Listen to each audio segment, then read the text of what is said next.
বাংলাদেশের সামনের রাজনীতি কোন দিকে যাবে এবং আমাদের রাজনৈতিক দলের গঠন প্রক্রিয়া, সাংগঠনিক কার্যক্রম, আদর্শ ইত্যাদি বিষয়ে তাদের আগ্রহ ছিল। আমরা আমাদের জায়গা থেকে ব্যাখ্যা করেছি আমাদের রাজনৈতিক দল কোন প্রেক্ষিতে, কেন এবং কোন লক্ষ্য নিয়ে এগিয়ে যাচ্ছে।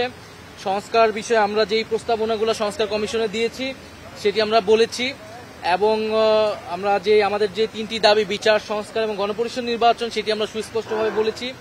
আমরা বলেছি যে আমরা এখানে কোনো ধরনের ন্যূনতম সংস্কার নয়, বরং মৌলিক সংস্কার, রাষ্ট্রের গুণগত পরিবর্তনের জন্য আমরা কাজ করছি এবং কোনো ধরনের পরিবর্তন ছাড়া নির্বাচনের দিকে গেলে সেই নির্বাচনটি গ্রহণযোগ্য হবে না।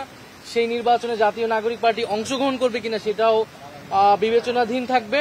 আমরা আমাদের যে 3টি এজেন্ডা নিয়েই সারা দেশে কাজ করছি এবং বর্তমান সময়ে যেই মাঠ প্রশাসন রয়েছে সেই মাঠ প্রশাসন আমাদের কাছে মনে হয়েছে যে নিরপেক্ষ আচরণ করছে না। বিভিন্ন জায়গায় জাতীয় নাগরিক পার্টির নেতাকর্মীদের উপরে হামলা চলছে এবং সেই জায়গায় প্রশাসন আমরা নিশ্চুপ ভূমিকা পালন করতে দেখছি। সেই জায়গাগুলো আমরা বলেছি এবং আমাদের নিরপেক্ষ না বলতে প্রশাসন কার পক্ষ নিচ্ছে বা কি বলেছেন? প্রশাসন আমরা দেখছি প্রধান রাজনৈতিক দল বিএনপির পক্ষ অবলম্বন করছে অনেক জায়গায় এবং মাঠ পর্যায়ে যে ধরনের চাঁদাবাজি চলছে সেই জায়গায় প্রশাসন আসলে নিশ্চুপ ভূমিকা পালন করছে।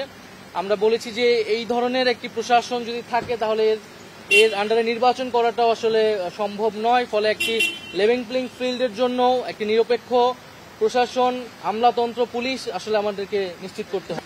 টাইম ফ্রেমে তো আমরা যেটা আমাদের এর আগে আমরা বলেছি প্রধান উপদেষ্টা ডিসেম্বর থেকে জুন, আমরা প্রাথমিকভাবে সেটাকে সমর্থন করছি, কিন্তু নির্বাচনের আগে আমরা অবশ্যই কি কি কাজ করে আমরা নির্বাচনের দিকে যেতে হবে, দৃশ্যমান বিচারের রোডম্যাপ দেওয়া এবং সংস্কার অর্থাৎ জুলাই সনদ কার্যকর করা ইত্যাদি ছাড়া আসলে নির্বাচনের সময় নিয়ে আসলে কথা বলে কোনো লাভ